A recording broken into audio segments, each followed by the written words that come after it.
Mi querido Arturo Córdoba Just, ¿cómo estás? ¿Cómo estás, Leonardo Curcio? Oye, íbamos a hablar del libro de Osorno, pero finalmente no vino, ¿no? No llegó el libro de Osorno. Bueno, no llegó. Llegó el libro, pero Osorno no. ¿Y de qué va el libro? Mira, te voy a contar. Quería empezar con un par de cosas que me parece muy interesante plantear. Las relaciones que tú y yo tenemos, que el mundo tiene, las relaciones interpersonales, la subjetividad, las emociones, cambiaron con tres grandes movimientos de nuestro tiempo. El movimiento feminista, el movimiento ecologista y el movimiento gay. Eso hizo que la subjetividad de muchas personas apareciera de una manera distinta y que la capacidad de elegir advirtiera que hay una miscelánea enorme para que la gente escoja su destino. Eso me parece muy importante.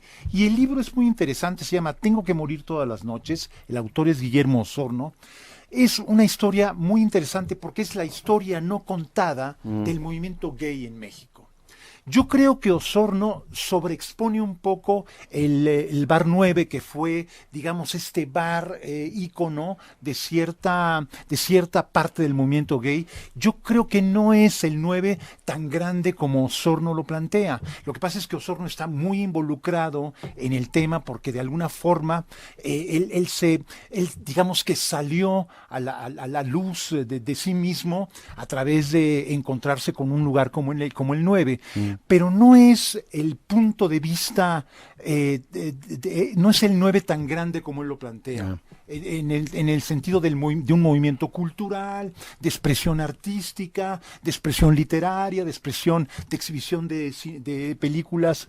Creo que hay una especie de sobreexposición de lo que fue el 9. Tiene una extraordinaria habilidad Osorno como para partir de un hecho o de una expresión, tener una, digamos, una extrapolación a fenómenos mucho más amplios, ¿no?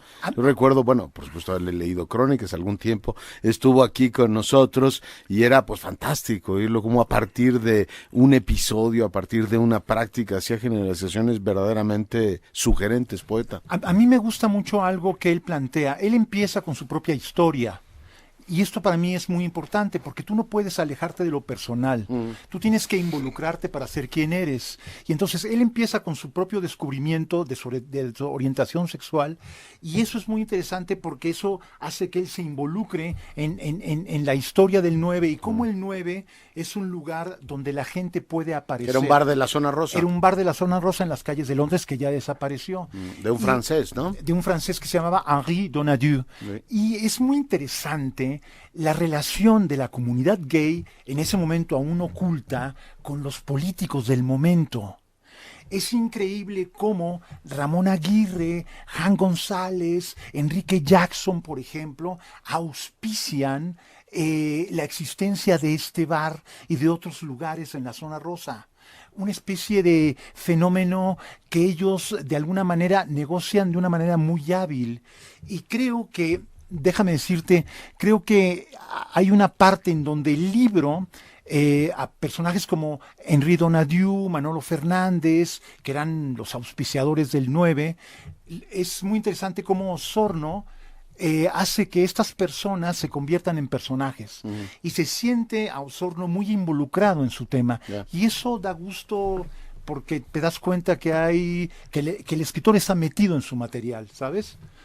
Ya, oye, pues por supuesto le echaremos un vistazo, un gran cronista Osorno, una pena que no haya estado esta mañana platicándoselo al auditorio. Mi querido poeta, lo que hay es una cantidad de literatura enorme, ya lo platicaremos en otro momento, sobre la Primera Guerra Mundial. He leído cosas fantásticas, y estamos ante el centenario, y creo que hay un montón de cosas, te lo iba a decir por las disposiciones intelectuales. Hace un ratito el profesor Alba hablaba de las migraciones, o sea, la gran migración de finales del 19 y buena parte del 20, o sea, hay un montón de cosas que al leer historia en muchos casos, o releerla en el caso de los más versados, sí entiendes mucho mejor el mundo, ¿no? Es decir, cómo te ayuda la historia a entender el presente. Fíjate que yo creo que la gran ruptura de nuestra modernidad empieza ahí, porque el humanismo fundado con la Revolución Francesa se termina en la Primera Guerra Mundial, porque es una guerra profundamente cruenta, sanguinaria, donde el humanismo se cae hecho pedazos. Yo creo que ese es el principio de esta modernidad que nosotros estamos viviendo. Y sabes que no solamente el libro de Leonardo Curcio, el otro día vi una película muy interesante sobre el hijo de Rudyard Kipling, que va a la guerra, a la Primera Guerra Mundial, convencido de lo que está haciendo, es un militar inglés, y de repente se da cuenta dentro de la guerra de lo sangriento, lo sanguinario, lo inhumano que la guerra puede ser, y cómo los valores se pierden, se desgranan y caen hechos pedazos en una guerra de trincheras que era absolutamente terrible, ¿sabes? De Kipling, el libro de la selva, ¿no? Del autor del libro de la selva. ¿Y cómo se llama la película? No recuerdo, desgraciadamente, pero es la una película... subes al Twitter ahorita, ¿no? Sí. Búscamela, Kipling, el hijo de Kipling. ¿Es una película reciente o? Sí, es una película de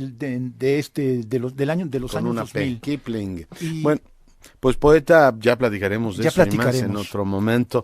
Bueno, pues gracias como todos los viernes, para fortuna nuestra, mi compañero el poeta Córdoba Just, esta mañana en Enfoque.